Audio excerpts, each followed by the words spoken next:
En este video vamos a hablar sobre el disipador de calor para un M.2. ¿Y qué es esto? Pues es una pieza construida de aluminio que disminuye las temperaturas del M.2. ¿Cómo lo hace? Pues existen unos adhesivos térmicos que transfieren el calor de la M.2 a la pieza de aluminio para que ésta disipe el calor y baje la temperatura del mismo. Las ventajas del disipador son que aparte que le da una apariencia distinta, ya que no están visibles los componentes del M.2, este logra bajar las temperaturas del dispositivo. Cabe destacar que cuando el ordenador realiza unas tareas muy exigentes, este tiende a tener unas temperaturas muy elevadas.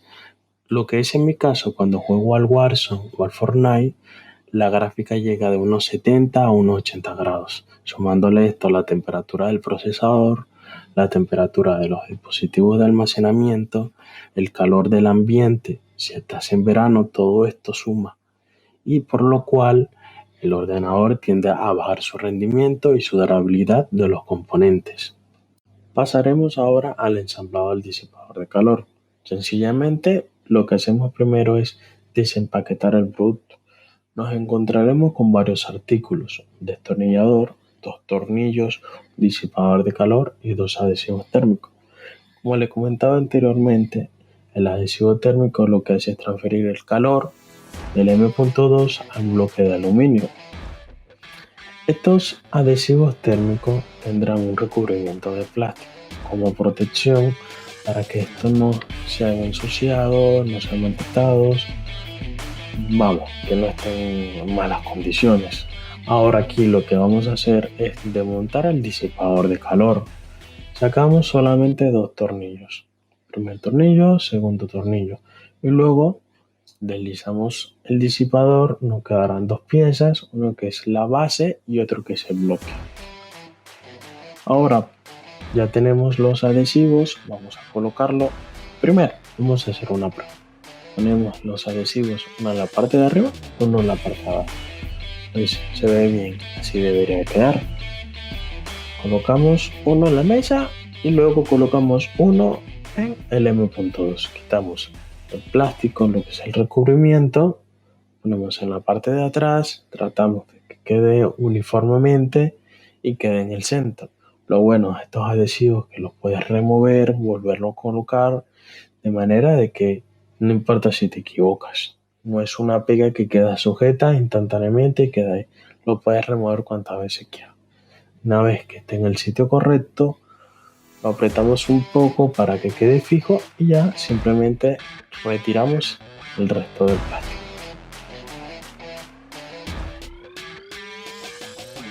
Ahora pasamos a poner el M.2 en la base del disipador de calor.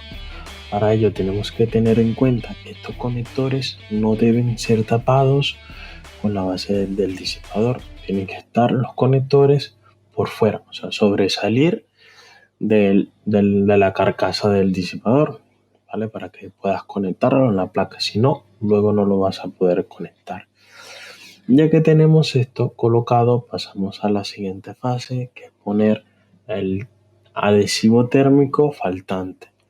Volvemos a hacer lo mismo, tener cuidado, quitarle plástico, colocarlo en el centro, que quede uniforme. Pero bueno, como en esta vida hay muchos errores, pues volví a cometer el mismo error. No lo coloqué en el centro, al final se me salió, se cayó en la mesa y luego para quitarlo de allí me costó mucho. Igualmente, como le comenté, esto se puede quitar, volverlo a colocar, no hay ningún problema.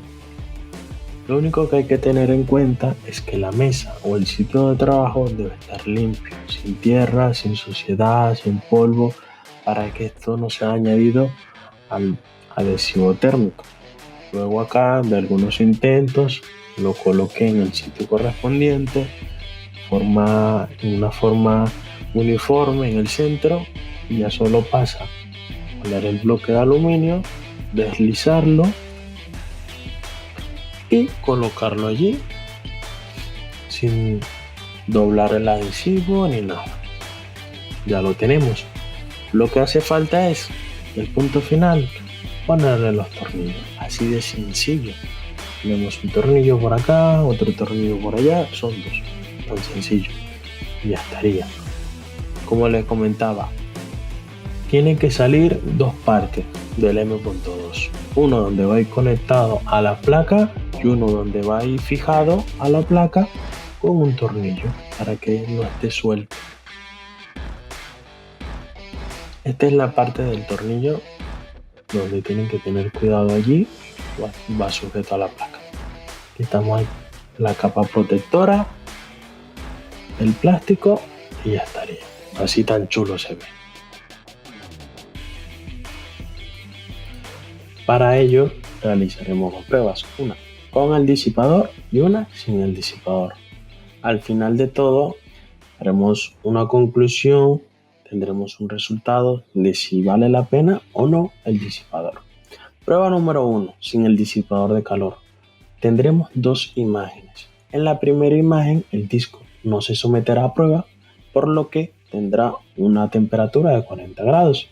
Y en la segunda imagen el disco se someterá a prueba y tendrá unos 54 grados, por lo cual podemos ver un aumento de 14 grados en esta prueba. Como le comentaba, sin prueba 40 grados, con prueba 54 grados. En la segunda prueba se realizará con el disipador de calor. En la primera imagen el disco no se someterá a prueba, por lo que tendrá una temperatura de 33 grados. En la segunda imagen el disco se someterá a prueba, por lo que tendrá una temperatura de 45 grados. En comparación a la prueba sin el disipador, veremos que la temperatura en todo momento va a bajar. La primera imagen sin prueba 33 grados, la segunda imagen con prueba 45 grados. Ahora, en los resultados sin someter a prueba el disco y sin disipador tendremos una temperatura de 40 grados, con disipador una temperatura de 33 grados, por lo que vamos a ver una reducción de 7 grados. Ahora, si sometemos el disco a prueba y sin disipador tendremos una temperatura de 54 grados, con disipador una temperatura de 45 grados, por lo que vamos a ver ahora una reducción de 9 grados. Entonces, en conclusión, con el disipador de calor vamos a tener una reducción de temperatura tanto sin someter el disco a prueba, sin usarlo, como ponerlo a prueba, hacer transferencia de archivos y datos.